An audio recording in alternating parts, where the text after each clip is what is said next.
je suis arrivée au centre d'accueil, j'avais 16 ans par là, donc j'étais assez jeune. Ma situation, ma vie familiale était quand même, elle était en miettes, parce que j'étais avec mes parents, mais bon, quand je suis arrivée au centre d'accueil, ils étaient en plein divorce. Avec mes frères, c'était un peu la guerre. Avec ma mère aussi, c'était la guerre. Et puis, je vivais une vie d'apparence. Au point où j'ai changé de nom, où je disais aux gens que je m'appelais Johanna. J'avais inventé une identité totalement différente de qui j'étais réellement pour vivre, parce que j'aimais pas ma vie, j'aimais pas ma personne, je me détestais. Et du coup, pour supporter en fait ma vie, j'ai changé d'identité, j'ai changé d'attitude et je suis devenue quelqu'un que j'avais décidé d'être. Donc c'était c'était chaotique quand même. Comment vous vous sentiez intérieurement? Eh bien, extérieurement déjà, j'avais l'air d'aller très bien.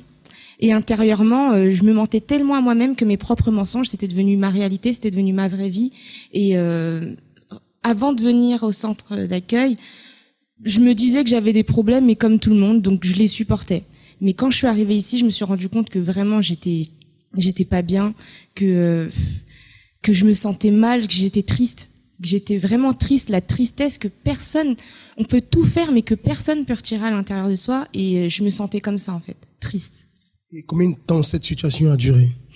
Ça a duré, je sais pas quand est-ce qu'elle a commencé, tellement que ça faisait longtemps. Mais comme j'ai appris à vivre avec, du coup, voilà, mais elle était depuis mon enfance, en fait, depuis toujours. Ici au centre d'accueil, qu'est-ce que vous avez fait justement pour pouvoir vaincre cette tristesse, cette vie d'apparence? Alors, au centre d'accueil, déjà, c'était long. C'était long, je suis arrivée, tout s'est pas fait comme ça, un claquement de doigts. Donc déjà, j'ai appris à m'ouvrir. J'ai vaincu la timidité, parce que comme je vivais d'une vie d'apparence, je semblais pas timide, mais si justement j'ai pris une autre identité, c'est que j'avais des choses à cacher, des choses que je ne voulais pas montrer. Donc j'ai appris à faire tomber ce masque, et j'ai appris à m'ouvrir, à parler. J'ai ouvert mon esprit, et j'ai aussi appris à ne plus être défaitiste, à pas prendre les problèmes et les porter, me dire que c'est comme ça, c'est la vie, parce que c'est pas ça la vie en fait. J'ai appris à comprendre que j'avais le droit et j'avais la possibilité de vivre la vie que je voulais avoir. Quelles sont les chaînes de prière que vous avez fait? J'ai tout fait. J'ai tout fait. Il y avait tellement de choses à faire, donc déjà je venais et j'écoutais. Avant de faire quoi que ce soit, je suis venue, j'ai compris, parce qu'avant j'avais été dans plusieurs autres églises, plein d'autres églises d'ailleurs, et avant de faire quoi que ce soit, j'ai compris. Je me suis assurée que oui, c'était logique, c'était bien, et à partir de là, quand j'ai eu confiance, j'ai commencé à faire la délivrance. Après, j'ai fait toutes les chaînes de prière en fait. J'étais jeune, donc la vie financière, j'avais pas encore commencé, j'étais encore à l'école, mais j'ai fait la délivrance, je venais les mercredis, je venais au groupe jeune, parce que tout a commencé au groupe jeune pour ma part. Avant les autres chaînes de prière, je venais au groupe jeune, et après petit à petit, les choses ont changé. Voilà. Après tous ces efforts de foi, cet investissement, qui êtes-vous aujourd'hui? Aujourd'hui, rien à voir. Rien à voir. Déjà, je porte mon vrai prénom. Je suis consciente que j'ai encore plein de choses à apprendre. Je suis vraie avec moi-même. Aujourd'hui, je suis heureuse. J'ai grandi depuis, donc ma vie financière, elle est bénie. Professionnelle aussi. Je me suis mariée. Avec ma famille, ça va. Donc franchement, rien à dire. Tout a été restauré. Tout a été restauré. Il y a encore d'autres choses derrière, mais tout a été restauré. Après, maintenant, c'est d'autres luttes. Il n'y a pas de petites luttes, mais il y a d'autres choses à faire. Mais là, vraiment, je vais très bien. Quel centre d'accueil vous fréquentez? Paris, ici. Merci pour votre témoignage. Très chers amis, soyez les bienvenus dans votre émission. Quelle proposition vous a déjà été faite jusqu'à présent? Je m'adresse à vous qui passez en ce moment des moments très difficiles et qui vous sentez un peu perdu. Quelles sont les propositions que vous avez reçues jusqu'à présent? J'ai une proposition à vous faire. Ce dimanche, dans tous nos centres d'accueil, nous sommes en train de vivre d'ailleurs tous les dimanches et nous sommes toujours en train de vous inviter ce moment de foi spécial.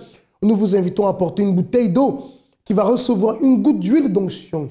Et cette eau étant consacrée, en la buvant, nous allons déterminer par la foi que Dieu puisse vous apporter la force, la motivation, le courage, les conditions dont vous avez besoin pour pouvoir sortir des difficultés que vous traversez. Parce que vous savez que par la foi, tout est possible.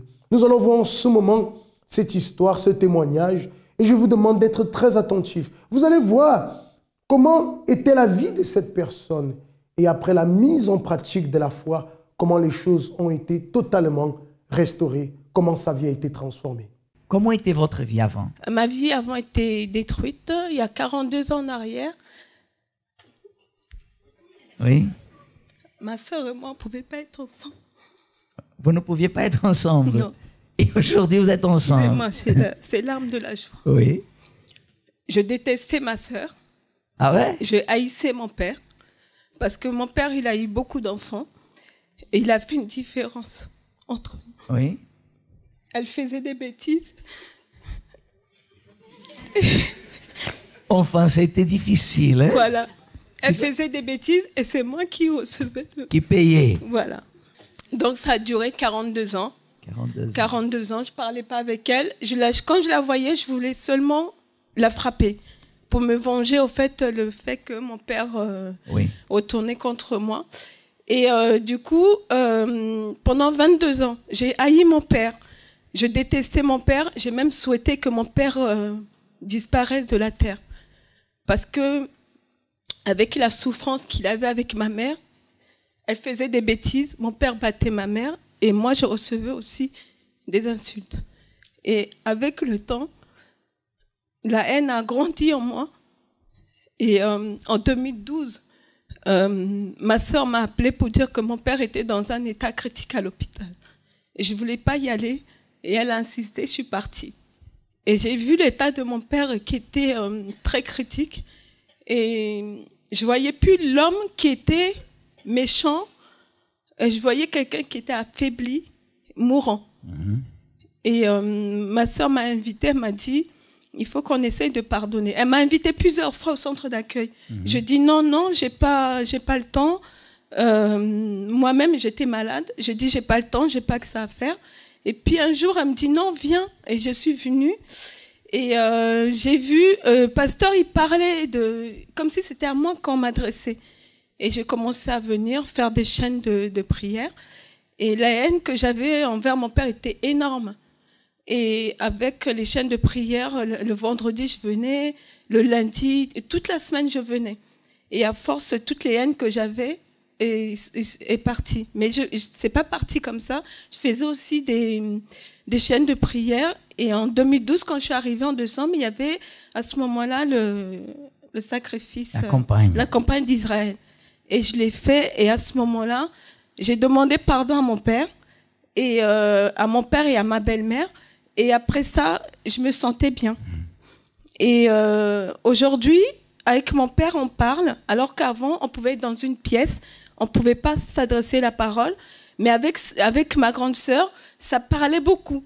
Et aujourd'hui, c'est le contraire, si vous voulez. Vous parlez beaucoup avec votre père. Voilà, quand je le vois, on n'arrête pas. Et puis, ce lien qui était détruit a été reconstruit. Oui. Dieu m'a aidé à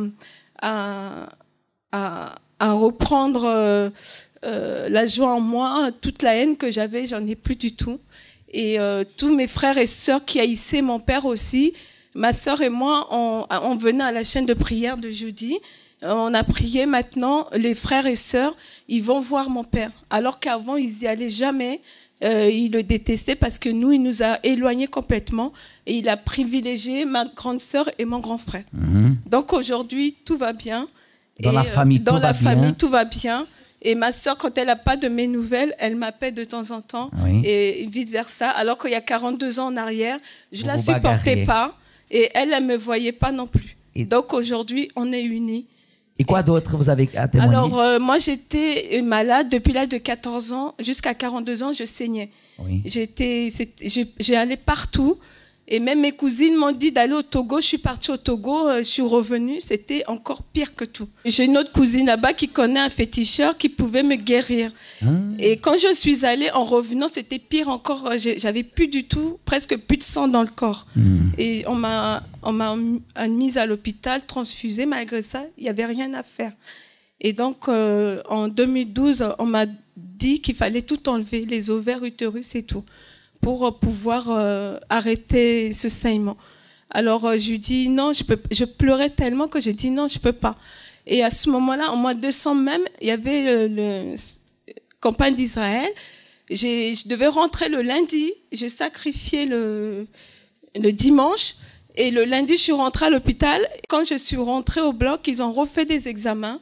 Et après, ils n'ont pas enlevé l'utérus ni le reste de les ovaires qui restaient. Et là, aujourd'hui, l'hémorragie finie. Et je suis maintenant, je m'habille comme parce qu'avant je m'habillais.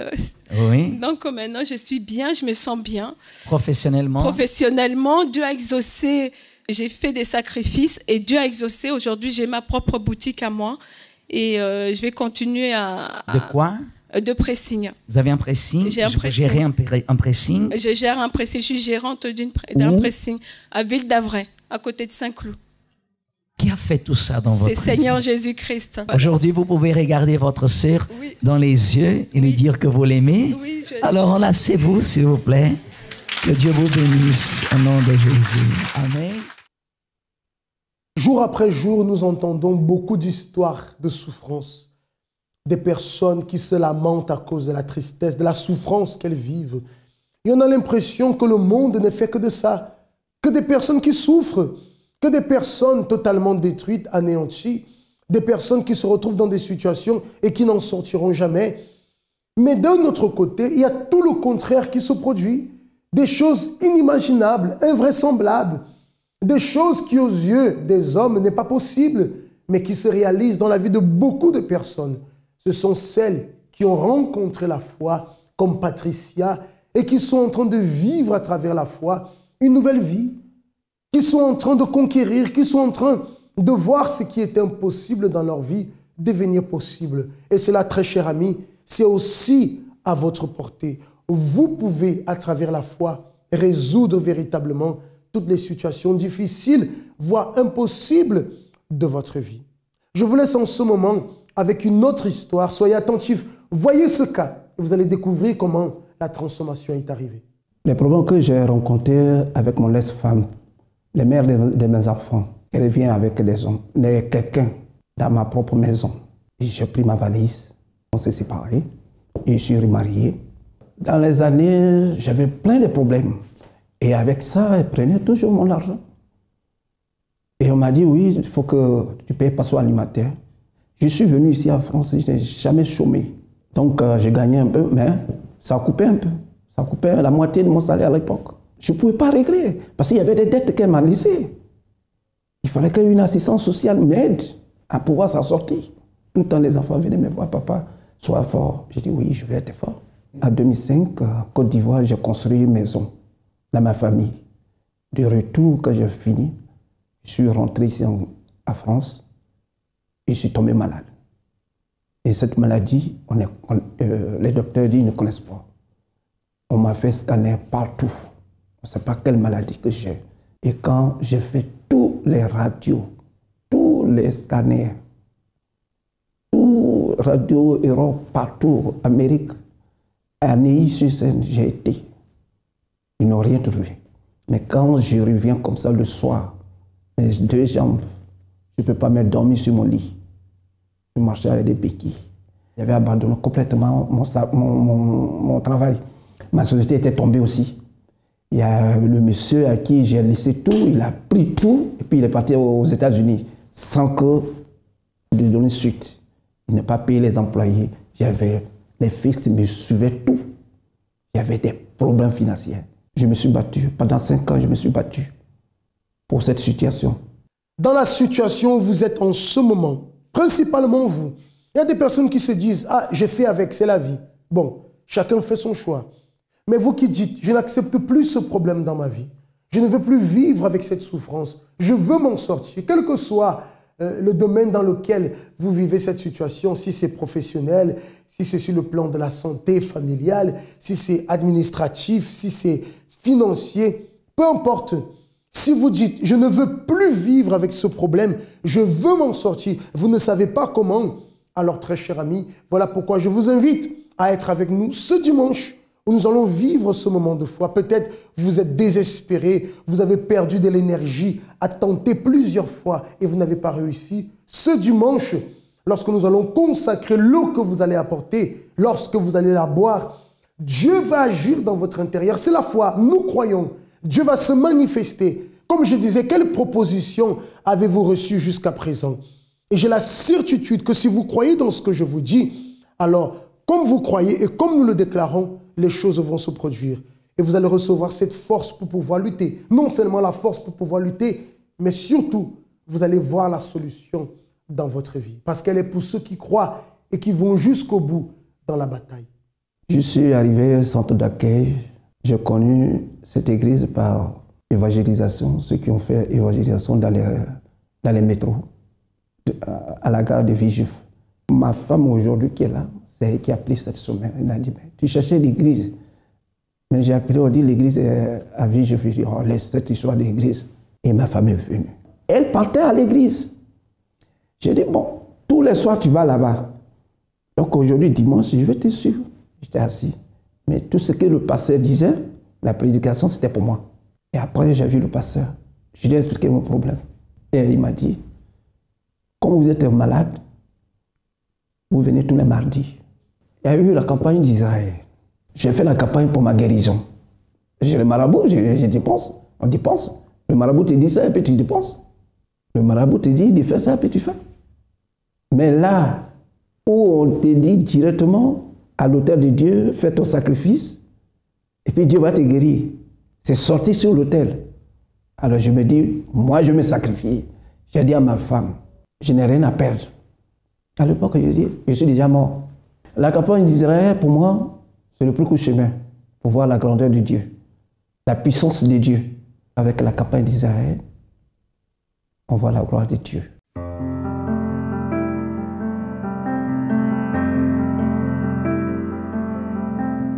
Le résultat, Dieu m'a béni. Il m'a guéri. Je marche, je joue au foot, je fais tout. Aujourd'hui, je suis guéri. Dans cette campagne où Dieu m'a guéri, et Dieu a effacé les dettes de 45 000 euros. Dieu a effacé tout. Je suis guéri et la vie financière, Dieu a effacé toutes les dettes.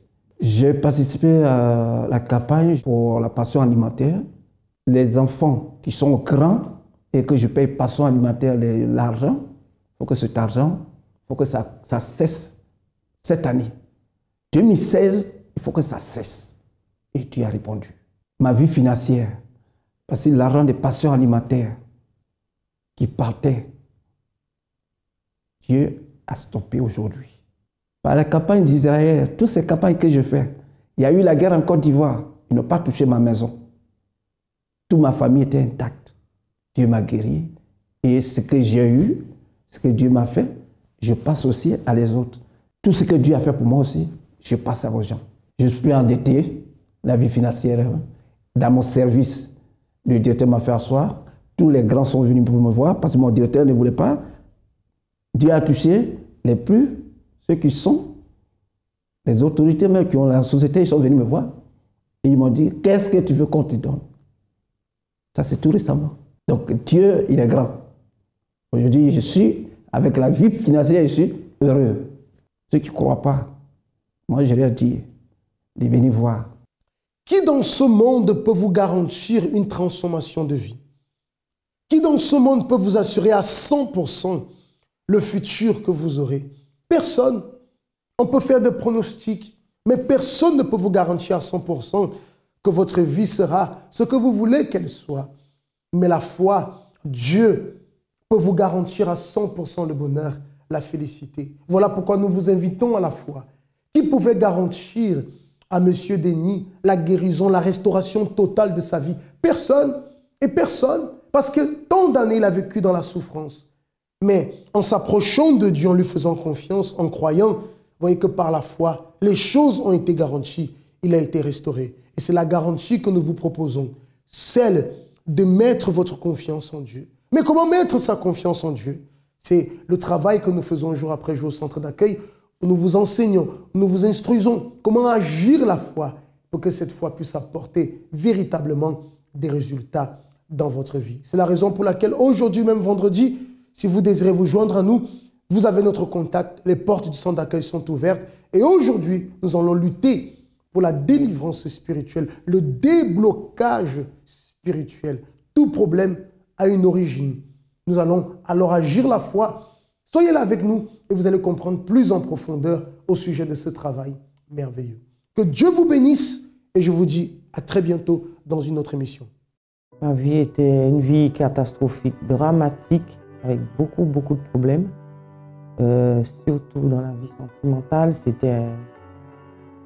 c'était chaotique en fait. Ça ne fonctionnait avec personne. Tout ce que je faisais avec les gens, on essayait d'avoir une vie stable, ça ne marchait pas. En fait, j'ai eu un premier divorce, j'ai été une femme battue, j'ai été victime de violences psychologiques aussi.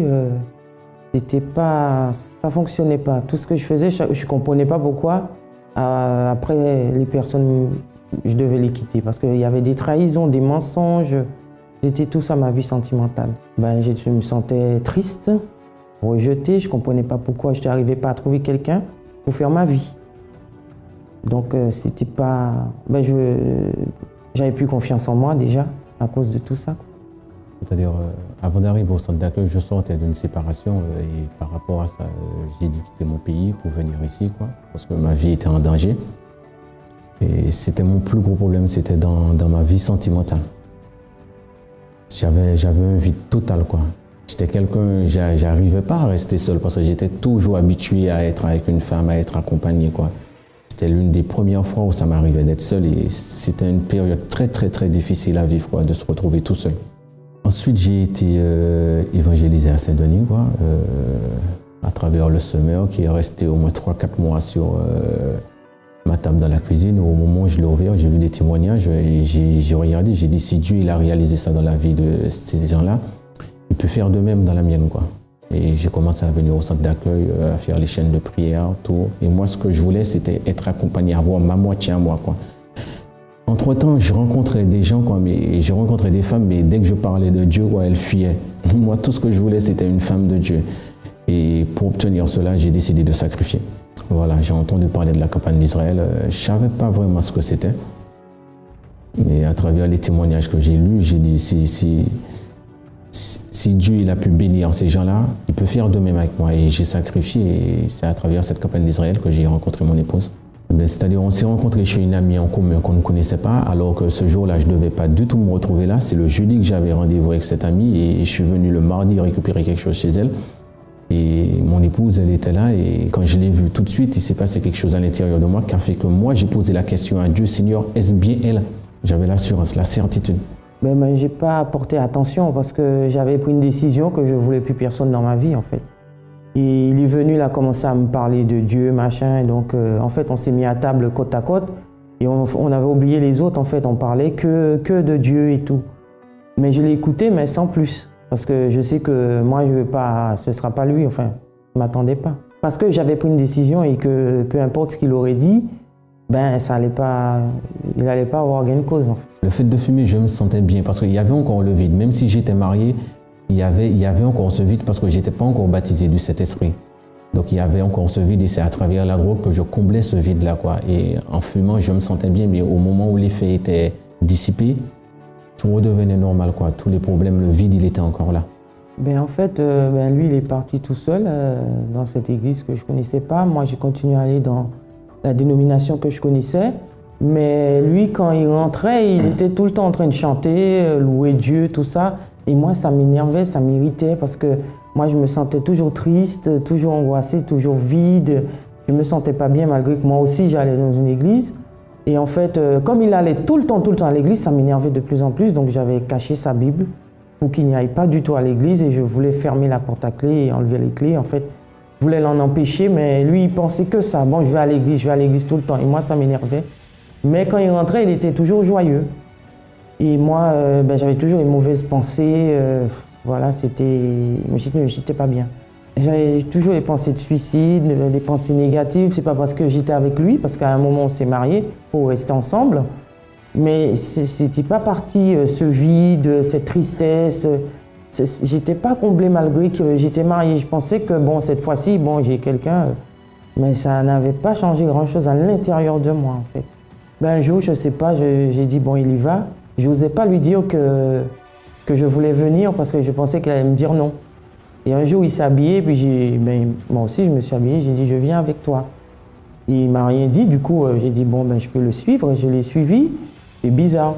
Et j'ai entendu des témoignages, j'ai dit, mais il y a un Dieu qui fait tout ça. Moi, je ne le connais pas, ce Dieu, je ferai tout ce qu'il faut pour le connaître. Ben, en fait, j'ai commencé à participer aux chaînes de prière de délivrance, parce que le pasteur m'a conseillé. Il y avait des ouvrières aussi qui m'ont conseillé, qui m'ont aidé aussi. Après, j'ai fait beaucoup de propos et j'ai fait surtout beaucoup de campagnes d'Israël pour ma vie spirituelle. Et c'est là que j'ai commencé à être délivré de la tristesse, de l'angoisse, de la peur, parce que j'ai toujours peur de tout, hein. Et surtout une grande timidité, donc la timidité, j'ai été délivré de tout ça. Et ensuite, j'ai continué à écouter les conseils, à suivre le pasteur. Ensuite, j'ai participé toujours à la campagne d'Israël, mais surtout toujours pour ma vie spirituelle. Oui, parce que malgré tout, on a commencé à venir tous les deux, mais ça n'allait pas entre nous. Il y avait les disputes, les bagarres, on se disputait tout le temps, on ne voulait plus rester ensemble. Ah ben aujourd'hui, je suis une femme comblée, heureuse. Ben, j'ai la paix, la joie et surtout, je partage tout avec ma moitié parce que j'ai enfin trouvé ma moitié. Et tout a changé, c'est quelqu'un de gentil, doux. C'est un homme de Dieu et souvent dans les conseils, dans ses attitudes, même moi je prends exemple sur lui parce qu'il est devenu un exemple aussi pour moi. Donc je sais une chose, que Dieu a transformé notre vie, on est tout le temps ensemble. En fait, on ne se lasse pas d'être ensemble. Donc quand on passe une journée ou deux jours, parce que par rapport à notre travail, des fois on ne se croise pas, c'est comme si c'était un mois ou une semaine en fait. Hein. Mais, moi je suis heureuse, j'ai trouvé la vie parce que la vraie vie elle est avec Dieu. C'est mon meilleur ami, c'est mon confident. Dès que j'ai quelque chose, je vais voir mon Dieu, mais lui, il est là tout de suite après. Aujourd'hui, on va dire que je suis un homme comblé et j'ai ma moitié à côté de moi. C'était la femme de Dieu que j'ai demandé, mais au départ, ce n'était pas tout à fait ça. Il a fallu que Dieu nous transforme tous les deux. Au moment où il nous a transformés, vraiment, j'ai eu ce pourquoi j'avais sacrifié, quoi. Vraiment. J'ai tout appris au centre d'accueil. J'ai tout appris au centre d'accueil. Moi, au centre d'accueil, je suis arrivé, ça va faire 10 ans, 10 ou 11 ans. Pour moi, c'est comme si j'ai 10 ou 11 ans, quoi. C'est une nouvelle vie, quoi. J'ai tout repris à zéro. C'est une nouvelle vie, le centre d'accueil, pour moi. J'ai tout abandonné, quoi. J'ai tout abandonné à travers les chaînes de prière. J'ai pu être libéré de toutes les choses, quoi. Et le manque que j'avais à l'intérieur de moi, que je comblais à travers la drogue, le fait d'avoir été scellé par le Saint-Esprit, il n'y a plus ce manque-là.